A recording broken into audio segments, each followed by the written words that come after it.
2월은 일반적으로 가장 많은 독감 환자가 발생하는 달입니다. 하지만 올해는 지난 어떤 해보다도 낮은 발병률을 보이고 있는 것으로 나타났습니다. 전문가들은 마스크 착용과 사회적 거리두기, 비대면 수업 등 코로나 바이러스를 막기 위한 조치가 독감과 코로나19의 트윈데믹을 예방하는 데 큰 요인이 됐다고 말하고 있습니다. 독감과 코로나19가 동시에 유행하는 트윈데믹을 우려해 미리 독감 예방 접종을 한 사람들이 유독 많았던 것도 독감을 사라지게 한 원인 중 하나라고 전문가들은 말하고 있습니다.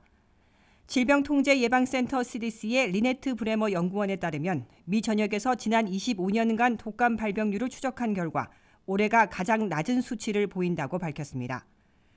독감은 지금까지 미국에서 가장 치명적인 전염병 중 하나였습니다. 최근 몇 년간 미국에서 독감으로 입원한 사람은 최고 80만 명에 달하며 그로 인한 사망자는 6만 명에 이릅니다. 작년 가을까지만 해도 코로나19의 확산뿐 아니라 독감까지 동시에 유행하는 트윈데믹에 대한 우려가 컸습니다. 그러나 사회적 거리두기와 엄격한 방역 수칙 덕분에 매년 유행하던 독감은 물론이고 기타 호흡기 바이러스의 확산을 막는 결과를 얻었습니다.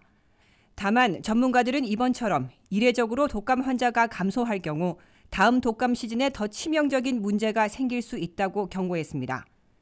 라이브 사이언스는 사회적 거리두기와 철저한 위생관리가 단기적으로 병원에 입원할 독감 환자와 이로 인한 사망자 수를 감소시켰으며 코로나19로 무너져가는 의료 시스템의 부담을 덜어내는 효과를 주었지만 이 공백이 사람들을 독감에 더 취약하게 만들 수 있다고 보도했습니다. 그 이유는 다음 독감 시즌에 유행할 독감 균주에 대한 면역력을 얻는 사람들이 더 적어질 것이기 때문입니다.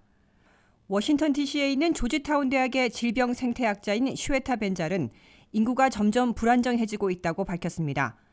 예를 들어 독감 바이러스에 전혀 노출되지 않은 어린이는 예년과 비슷하게 태어나고 있지만 독감 바이러스는 더 적게 발생하고 있다는 겁니다. 한편 이전에 독감 바이러스에 노출되었던 성인들의 면역력은 저하되기 시작하고 있습니다. 벤잘의 설명에 따르면 독감 바이러스에 대한 면역력이 없거나 약한 사람들은 독감을 퍼뜨리는 연료와 같기 때문에 이러한 상황에서 다음 독감 시즌에는 바이러스가 빠르게 퍼져나갈 위험성이 존재한다는 논리입니다. 레이첼 베이커 프린스턴대 역학조사관은 코로나19의 확산이 잦아들면 독감 발병률이 급격히 증가할 수 있다며 독감 바이러스에 취약한 사람의 숫자가 커지고 있기 때문에 현재 독감 발병률이 이례적으로 낮게 나타났다고 해서 안심하기보다는 잠재적인 대규모 발생에 대비해야 한다고 경고하고 있습니다.